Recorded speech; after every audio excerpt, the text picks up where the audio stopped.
लोकमान्य टिळकांची आज 103वी पुण्यतिथी आहे. देशाला अनेक महानायक देण्याच्या महाराष्ट्राच्या भूमीला मी कोटी कोटी वंदन करते.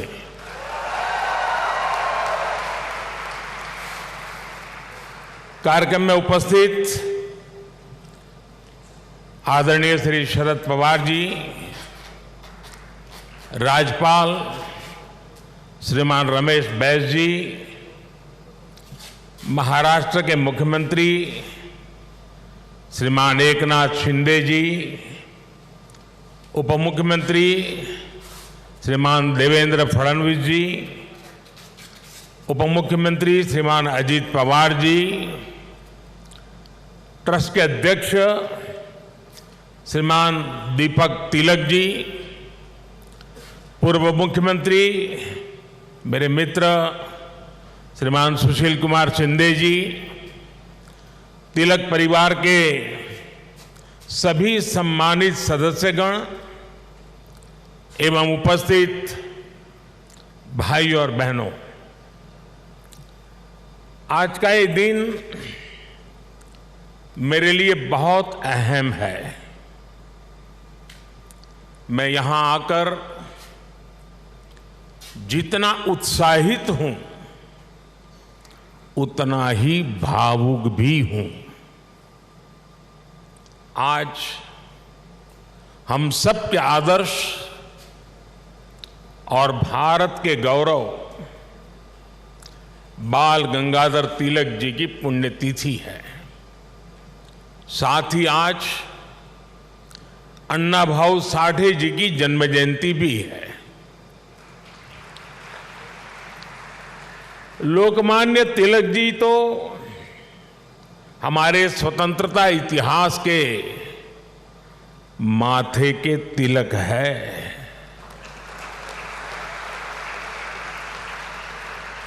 साथ ही अन्ना भाऊ ने भी समाज सुधार के लिए जो योगदान दिया वह अप्रतिम है, असाधारण है. मैं इन दोनों ही महापुरुषों के चरणों में श्रद्धापूर्वक नमन करता हूं. आज या महत्वाच्या दिवशी मला पुण्याच्या या पावन भूमीवर महाराष्ट्राच्या धर्तीवर येण्याची संधी मिळाली हे माझे भाग्य आहे.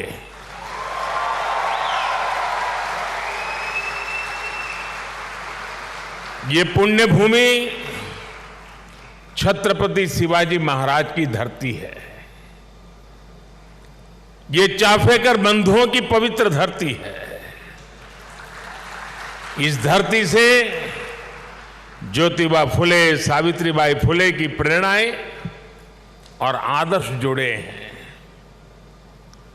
अभी कुछ ही देर पहले मैंने दगड़ू सेठ मंदिर में गणपति जी का आशीर्वाद भी लिया. ये भी पुणे जिले के इतिहास का बड़ा दिलचस्प पहलू है. दगड़ू सेठ पहले व्यक्ति थे जो तिलक जी के आह्वान पर गणेश प्रतिमा की सार्वजनिक स्थापना में शामिल हुए थे. मैं इस धरती को प्रणाम करते हुए इन सभी महान विभूतियों को श्रद्धापूर्वक नमन करता हूं. साथियों, आज पुणे में आप सबके बीच मुझे जो सम्मान मिला है ये मेरे जीवन का एक अविस्मरणीय अनुभव है. जो जगह, जो संस्था सीधे तिलक जी से जुड़ी रही हो उसके द्वारा लोकमान्य तिलक नेशनल अवार्ड मिलना मेरे लिए सौभाग्य की बात है। मैं इस सम्मान के लिए हिंद स्वराज संघ का और आप सभी का पूरी विनम्रता के साथ हृदय से आभार व्यक्त करता हूं। और मैं ये भी कहना चाहूंगा,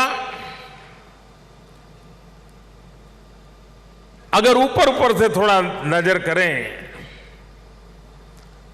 तो हमारे देश में काशी और पुणे दोनों की एक विशेष पहचान है। विद्वत्ता यहां पर चिरंजीव है, अमरत्व को प्राप्त हुई है।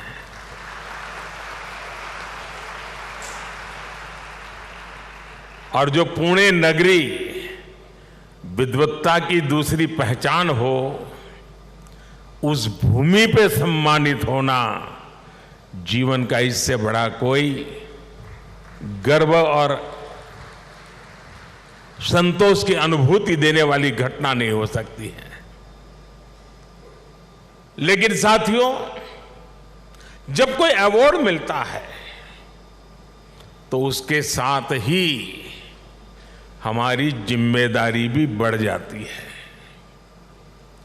आज जब उस अवार्ड से तिलक जी का नाम जुड़ा हुआ हो तो दायित्व बोध और भी कई गुना बढ़ जाता है। मैं लोकमान्य तिलक नेशनल अवार्ड को 140 करोड़ देशवासियों के चरणों में समर्पित करता हूं।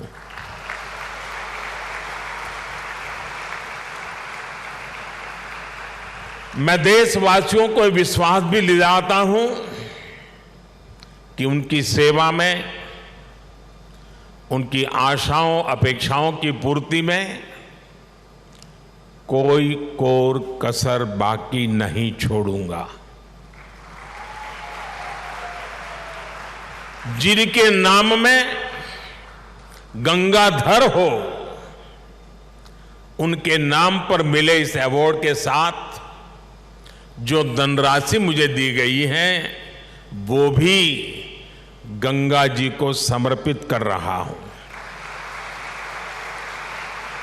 मैंने पुरस्कार राशि नमामि गंगे परियोजना के लिए दान देने का निर्णय लिया है। साथियों, भारत की आजादी में लोकमान्य तिलक की भूमिका को, उनके योगदान को कुछ घटनाओं और शब्दों में नहीं समेटा जा सकता है। तिलक जी के समय और उनके बाद की स्वतंत्रता संग्राम से जुड़ी जो भी घटनाएं और आंदोलन हुए, उस दौर में जो भी क्रांतिकारी और नेता हुए, तिलक जी की छाप सब पर थी, हर जगह थी। इसलिए खुद अंग्रेजों को भी तिलक जी को the father of the Indian unrest कहना पड़ा था। तिलक जी ने भारत के स्वतंत्रता आंदोलन की पूरी दिशा ही बदल दी थी। जब अंग्रेज कहते थे कि भारतवासी देश चलाने के लायक नहीं है, तब लोकमान्य तिलक ने कहा कि स्वराज्य हमारा जन्मसिद्ध अधिकार है। अंग्रेजों ने धारणा बनाई थी कि भारत की आस्था, संस्कृति, मान्यताएं, ये सब पिछड़ेपन का प्रतीक है। लेकिन तिलक जी ने इसे भी गलत साबित किया। इसलिए भारत के जनमानस ने न केवल खुद आगे आकर तिलक जी को लोकमान्यता दी, बल्कि लोकमान्य का खिताब भी दिया। और जैसा अभी दीपक जी ने बताया, स्वयं महात्मा गांधी ने उन्हें आधुनिक भारत का निर्माता भी कहा। हम कल्पना कर सकते हैं कि तिलक जी का चिंतन कितना व्यापक रहा होगा, उनका विजन कितना दूरदर्शी रहा होगा। साथियों, एक महान नेता वो होता है जो एक बड़े लक्ष्य के लिए न केवल खुद को समर्पित करता है, बल्कि उस लक्ष्य की प्राप्ति के लिए संस्थाएं और व्यवस्थाएं भी तैयार करता है। इसके लिए हमें सबको साथ लेकर आगे बढ़ना होता है, सबके विश्वास को आगे बढ़ाना होता है। लोकमान्य तिलक के जीवन में हमें ये सारी खूबियां दिखती हैं। उन्होंने अंग्रेजों ने जब उन्हें जेल में डाला, उन पर अत्याचार हुए, उन्होंने आजादी के लिए त्याग और बलिदान की पराकाष्ठा की, लेकिन साथ ही उन्होंने टीम स्पिरिट के, सहभाग और सहयोग के अनुकरणीय उदाहरण भी पेश किए। लाला लाजपत राय और बिपिन चंद्र पाल के साथ उनका विश्वास, उनकी आत्मीयता भारतीय स्वतंत्रता संग्राम का स्वर्णिम अध्याय है। आज भी जब बात होती है तो लाल बाल पाल के तीनों नाम एक त्रिशक्ति के रूप में याद किए जाते हैं। तिलक जी ने उस समय आजादी की आवाज को बुलंद करने के लिए पत्रकारिता और अखबार की अहमियत को भी समझा। अंग्रेजी में तिलक जी ने, जैसा शरद राव ने कहा, द मराठा साप्ताहिक शुरू किया। मराठी में गोपाल गणेश अगरकर और विष्णु शास्त्री चिपलुंकर जी के साथ मिलकर उन्होंने केसरी अखबार शुरू किया। 140 से भी ज्यादा समय से केसरी अनवरत आज भी महाराष्ट्र में छपता है, लोगों के बीच पढ़ा जाता है। ये इस बात का सबूत है कि तिलक जी ने कितनी मजबूत नींव पर संस्थाओं का निर्माण किया था। साथियों, संस्थाओं की तरह लोकमान्य तिलक ने परंपराओं को भी पोषित किया। उन्होंने समाज को जोड़ने के लिए सार्वजनिक गणपति महोत्सव की नींव डाली। उन्होंने छत्रपति शिवाजी महाराज के साहस और आदर्शों की ऊर्जा से समाज को भरने के लिए शिव जयंती का आयोजन शुरू किया। ये आयोजन भारत को सांस्कृतिक सूत्र में पिरोने के अभियान भी थे और इनमें पूर्ण स्वराज की संपूर्ण संकल्पना भी थी। यही भारत की समाज व्यवस्था की खासियत रही है। भारत ने हमेशा ऐसे नेतृत्व को जन्म दिया है जिसने आजादी जैसे बड़े लक्ष्यों के लिए भी संघर्ष किया और सामाजिक बुराइयों के खिलाफ नई दिशा भी दिखाई। आज की युवा पीढ़ी के लिए यह बहुत बड़ी सीख है।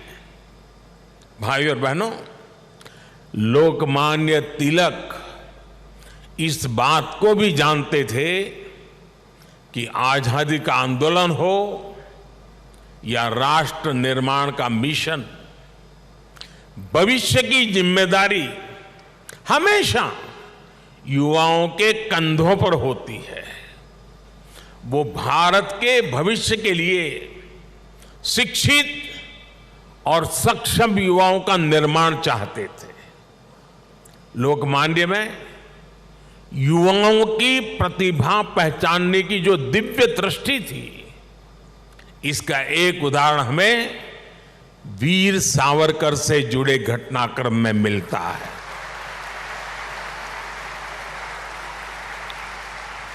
उस समय सावरकर जी युवा थे। तिलक जी ने उनकी क्षमता को पहचाना। वो चाहते थे कि सावरकर बाहर जाकर अच्छी पढ़ाई करें और वापस आकर आजादी के लिए काम करें। ब्रिटेन में श्यामजी कृष्ण वर्मा ऐसे ही युवाओं को अवसर देने के लिए 2 स्कॉलरशिप चलाते थे। एक स्कॉलरशिप का नाम था छत्रपति शिवाजी स्कॉलरशिप और दूसरी स्कॉलरशिप का नाम था महाराणा प्रताप स्कॉलरशिप। वीर सावरकर के लिए तिलक जी ने श्यामजी कृष्ण वर्मा से सिफारिश की थी। इसका लाभ लेकर वो लंदन में बैरिस्टर बन सके। ऐसे कितने ही युवाओं को तिलक जी ने तैयार किया। पुणे में new English school, Deccan education society और फर्ग्यूसन कॉलेज जैसे संस्थानों, उसकी स्थापना उनके इसी विजन का हिस्सा है। इन संस्थाओं से ऐसे कितने ही युवा निकले जिन्होंने तिलक जी के मिशन को आगे बढ़ाया, राष्ट्र निर्माण में अपनी भूमिका निभाई। व्यवस्था निर्माण से संस्था निर्माण, संस्था निर्माण से व्यक्ति निर्माण और व्यक्ति निर्माण से राष्ट्र निर्माण, ये विजन राष्ट्र के भविष्य के लिए रोड मैप की तरह होता है। इसी रोड मैप को आज देश प्रभावी ढंग से फॉलो कर रहा है। साथियों, वैसे तो तिलक जी पूरे भारत के लोकमान्य नेता है, लेकिन जैसे पुणे और महाराष्ट्र के लोगों के लिए उनका एक अलग स्थान है, वैसा ही रिश्ता गुजरात के लोगों का भी उनके साथ है। मैं आज इस विशेष अवसर पर मैं उन बातों को भी याद कर रहा हूं। स्वतंत्रता संग्राम के समय वो करीब 1.5 महीने अहमदाबाद साबरमती जेल में रहे थे।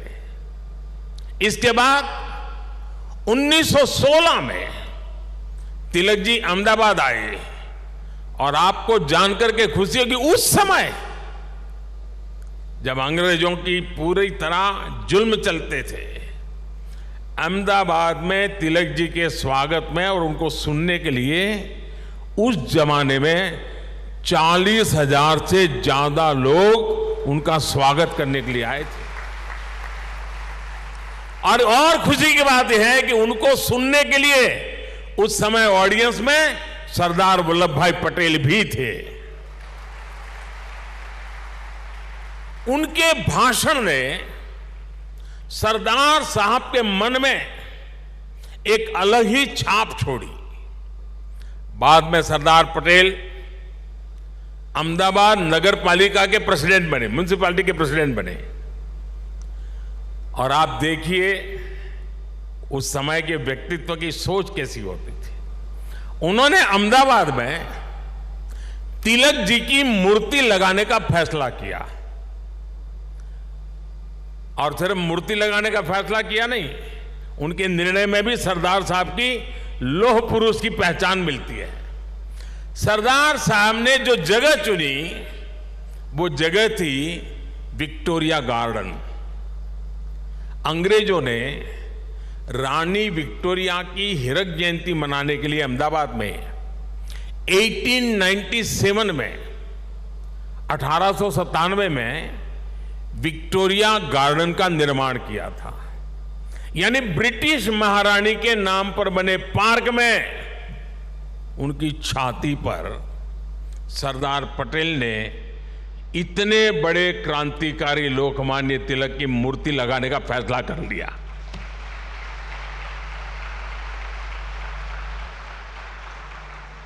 और उस समय सरदार साहब पर इसके खिलाफ कितना ही दबाव पड़ा, उन्हें रोकने की कोशिश हुई, लेकिन सरदार तो सरदार थे। सरदार ने कह दिया वो अपना पद छोड़ देना पसंद करेंगे, लेकिन मूर्ति तो वहीं पर लगेगी। और वो मूर्ति बनी और 1929 में उसका लोकार्पण महात्मा गांधी ने किया। अहमदाबाद में रहते हुए मुझे कितनी ही बार उस पवित्र स्थान पर जाने का मौका मिला है और तिलक जी की प्रतिमा के सामने सर झुकाने का अवसर मिला है। वो एक अद्भुत मूर्ति है जिसमें तिलक जी विश्राम मुद्रा में बैठे हुए हैं। ऐसा लगता है जैसे वो स्वतंत्र भारत के उज्जवल भविष्य की ओर देख रहे हैं। आप कल्पना करिए, गुलामी के दौर में भी सरदार साहब ने अपने देश के सपूत के सम्मान में पूरी अंग्रेजी हुकूमत को चुनौती दे दी थी। और आज की स्थिति देखिए, अगर आज हम किसी एक सड़क का नाम भी किसी विदेशी आक्रांता की जगह कर बदलकर भारतीय विभूति पर रखते हैं तो कुछ लोग उस पर हल्ला मचाने लग जाते हैं।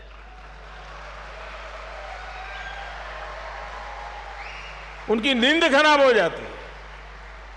साथियों, ऐसा कितना ही कुछ है जो हम लोकमान्य तिलक के जीवन से सीख सकते हैं। लोकमान्य तिलक गीता में निष्ठा रखने वाले व्यक्ति थे।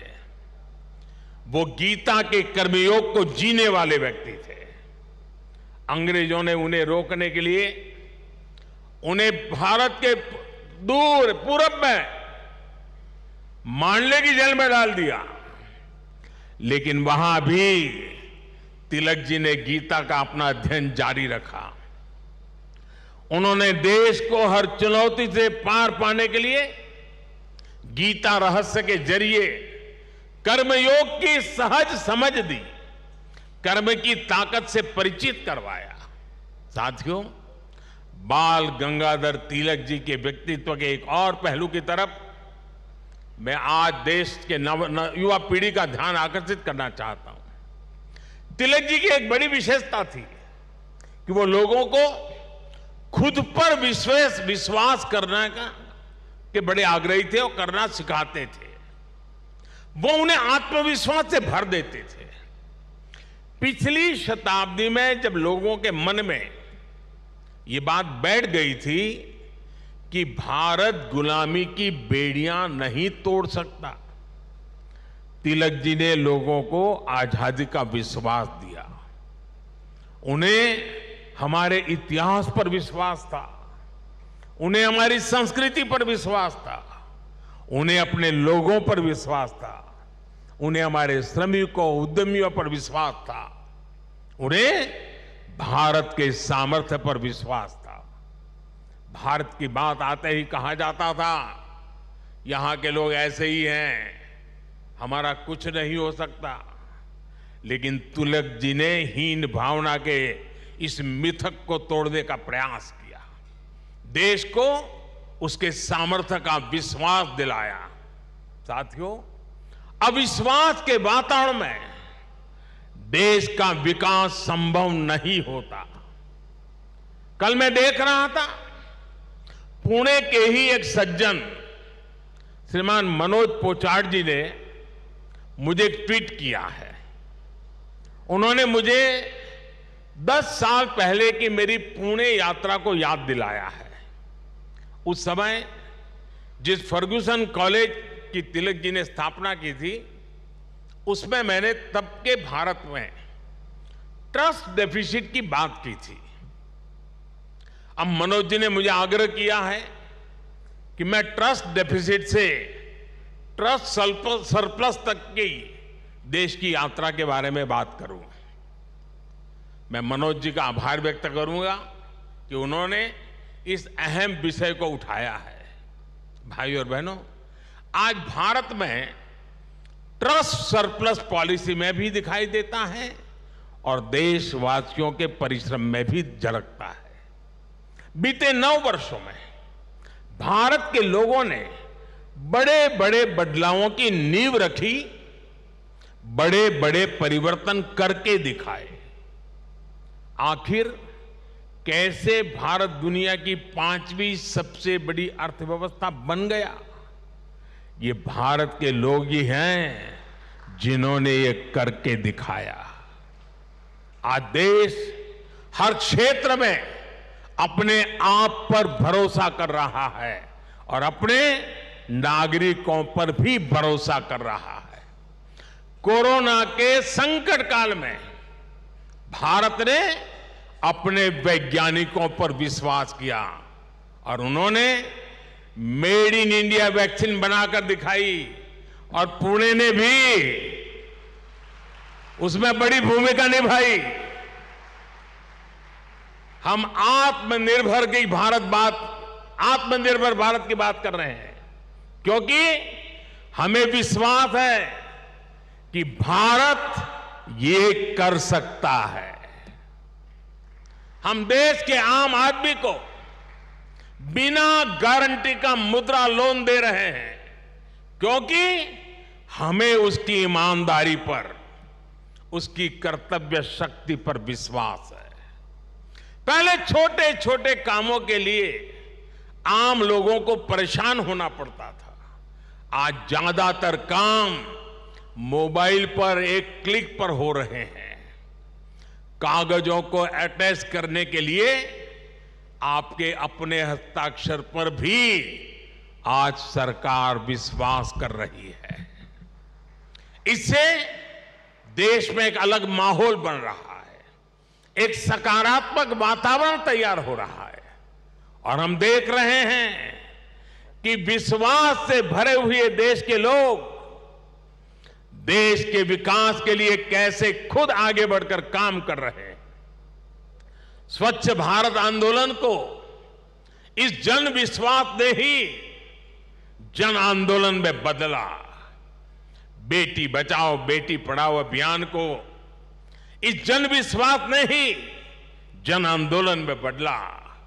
लाल किले से मेरी एक पुकार पर कि जो सक्षम हैं उन्हें गैस सब्सिडी छोड़नी चाहिए, लाखों लोगों ने गैस सब्सिडी छोड़ दी थी। कुछ समय पहले ही कई देशों का एक सर्वे हुआ था। इस सर्वे में सामने आया कि जिस देश के नागरिकों को अपनी सरकार में सबसे ज्यादा विश्वास है, उस सर्वे ने बताया उस देश का नाम भारत है।